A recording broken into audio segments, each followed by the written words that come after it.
এই মেয়েটা রান্নাঘরে উনুন জ্বালিয়েছিল। রান্নাঘরে উনুন? তো সর্বনাশের ব্যাপার। উনুন? উনুন দিয়ে কি করবি তুই? হ্যাঁ, আমি তো তোমাদের ওই গ্যাসে ভালো রান্না করতে পারি না, তাই আমি মালতী দিকে দিয়ে উনুন আনিয়েছিলাম।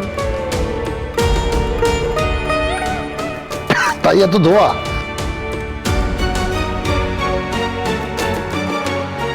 উনুন ধরিয়ে কি রাত দেখেছিলি তুই? হ্যাঁ, কিরে চুপ করে আছিস কেন বল? আমাকে তো রাঙা কাকিমা বলেছিল মাংস রাখতে। পার্বতী, তুমি মাংস রান্না করতে পারো? হ্যাঁ, বাহ, তাহলে আজকের মাংসটা তুমি রান্না করো। আমি তো তোমাদের গ্যাসে ভালো রাঁধতে পারি না, তাই মালতীর দিকে বলে উনুন আনিয়েছিলাম। আমি আবার কবে তোমাকে মাংস রান্না করতে বললাম? আরে উল্টো পাল্টা কথা বললেই হলো। ও মা গো, কি মিথ্যে কথা!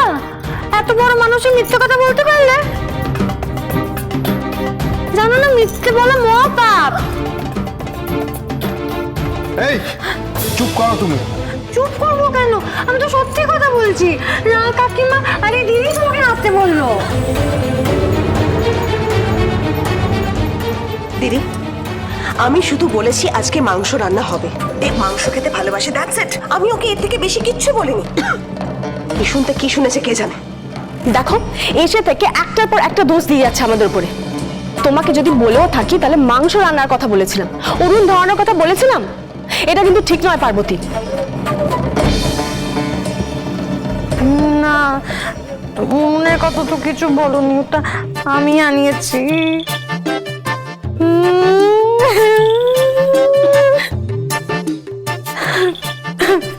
অনেক হয়েছে, আর কান্নাকাটি করতে হবে না। এরকম ভুল আর কখনো করবে না, ঠিক আছে? যাও ঘরে যাও, যাও যাও যাও ঘরে যাও, যাও।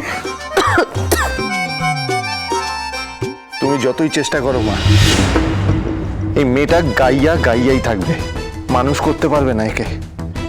একদিনে পুরো বাড়িতে আগুন লাগিয়ে তারপর শান্তি পাবে, এই আমি বলে রাখলাম। আর বলো না, গতকাল দিল্লির ফ্লাইটটা লেট হয়ে গিয়ে না আমার এই রিসেপশনে আসা হলো না। নাহলে দেবের অনুষ্ঠানে আসার আমার খুবই ইচ্ছা ছিল। আমি তো তাই ভাবলাম, তুমি রিসেপশনে এলে না, এটা হয় নাকি? হ্যাঁ, আপনি এসেছেন ভালোই হয়েছে। মা না ওই এস্টেটের নতুন ডিলের ফাইলটা সই করে দিয়েছেন, একটু দেখে নিন। ভালো করে দেখে দাও তো। আচ্ছা, সব মোটামুটি ঠিকই আছে। আচ্ছা, তুমি আশেপাশে থাকলে সোম থেকে রবি প্রতিদিন রাত ৮টায় স্টার জলসায়।